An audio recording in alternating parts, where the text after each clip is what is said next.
Hello, Pestilence here, and it's been a while.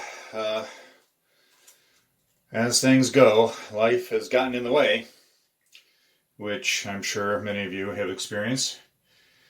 What's happened mostly is that my pain management doctor was forced into cutting back on my pain medication, and so I'm pretty much useless nowadays.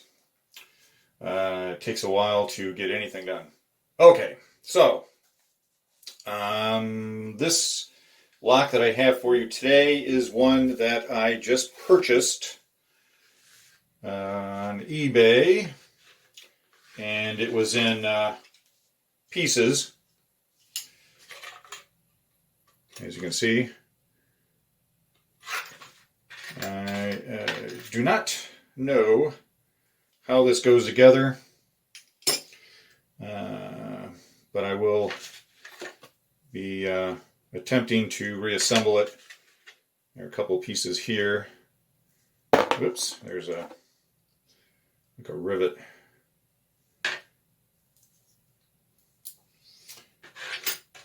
And some kind of a spring.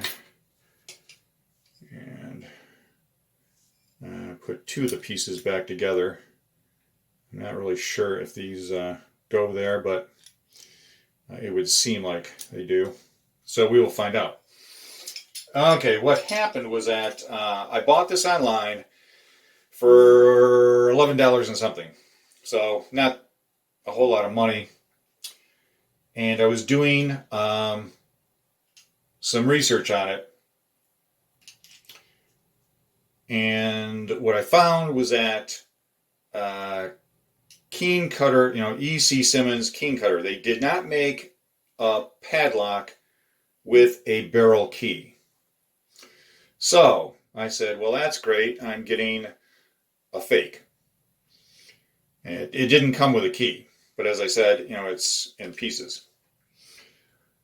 So then I got a notification from the post office, the USPS, that my padlock, my package had been delivered.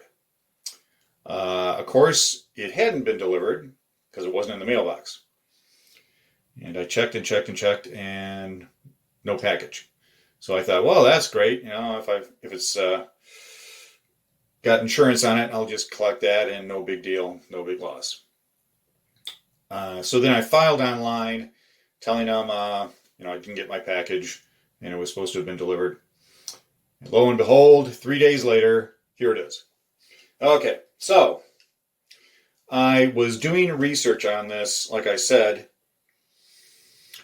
and I found one that looks pretty much exactly like this on this antique lock page that I've gone to many times. And they had a lot of different, several different Keen Kutter padlocks. And one of them matched this really closely. And so what I determined is that there's a hole there, like that, on both sides, because that's where this round, I don't know what you would call it, it's like a spinner that goes in there. So the flat key could go through there and out the back. Plus, doing even more research, I found a lock exactly like this, except it had the paint that was in here. This should be red. But it had everything else, looked exactly like this, not beat up like this one, mind you, but it had all that stuff, and it also had the same number, which is 17, that's stamped into the shekel. Also, it said on that antiques page that these locks normally had one or more things stamped into the case. And it has right here, and I'm wearing my glasses and I still can't read it, trademark, and then over here,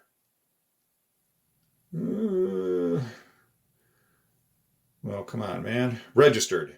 Boy, that was tough.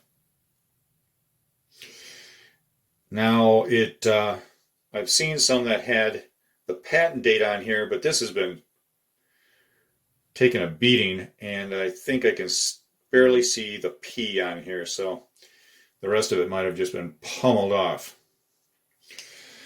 So, what I thought was a fake is looking more and more like it's authentic.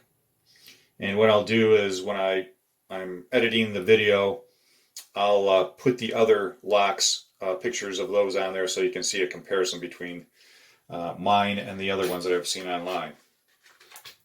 I'm not sure if I'll be able to get this back together in working order. There was some kind of a wire here, maybe a wire spring of some kind, and that is broken. Okay, so I'll put that back into the box, and I will give you some of the jumbled history on the company. I've seen some websites where they gave company biography, and they mentioned, let's see, Shapley. That was a company that eventually took over, but they, the Shapley Day and Company were in business at the same time as E.C. Simmons Company. So I don't know why the biographies listed that as well on these websites. Okay, so babble, babble, babble. I will say that, first of all, Edward Campbell Simmons, E.C. Simmons, was born in 1839. And when he was a teenager, he went to work, and in 1859, he entered business. I got it around here somewhere.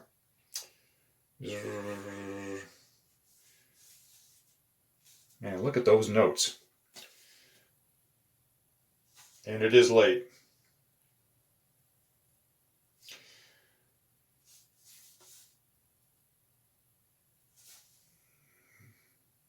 Okay, here it is. In 1859, Edward Campbell Simmons entered the firm Wilson, Levering, and Waters as a clerk. And that hardware business eventually evolved into E.C. Simmons and Company. Okay, so we've got that established.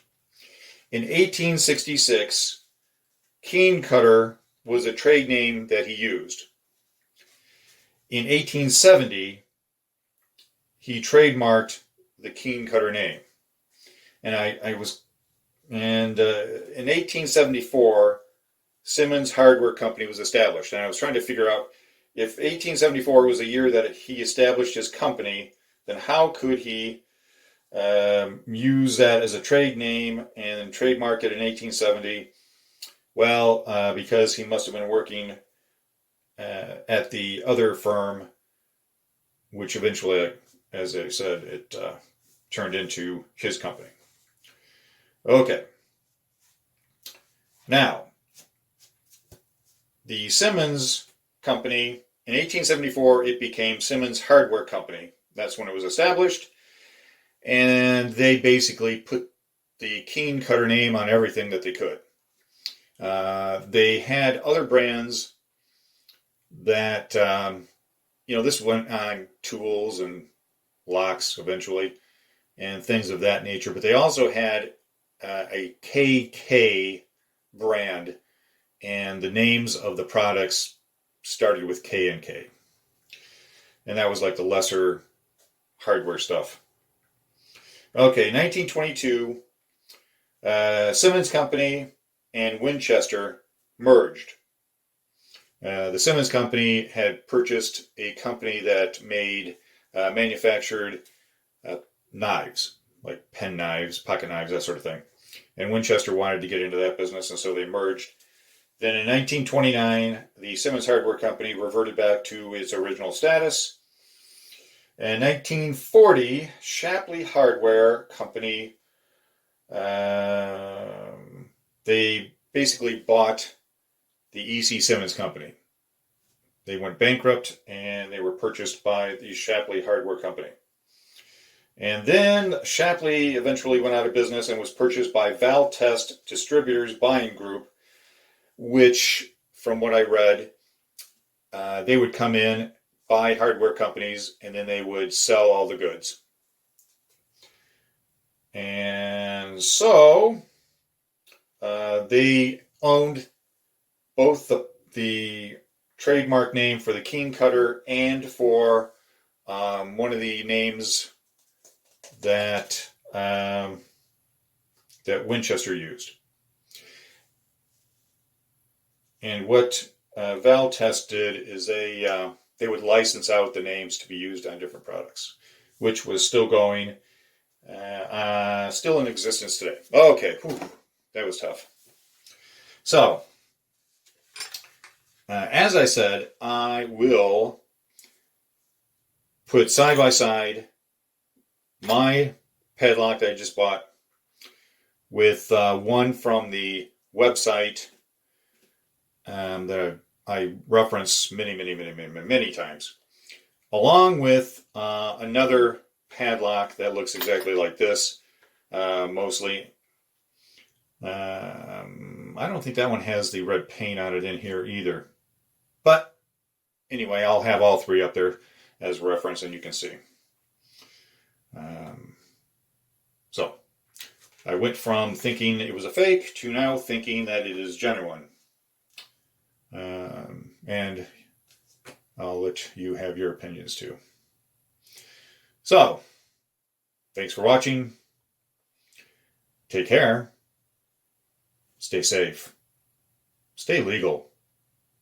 Bye.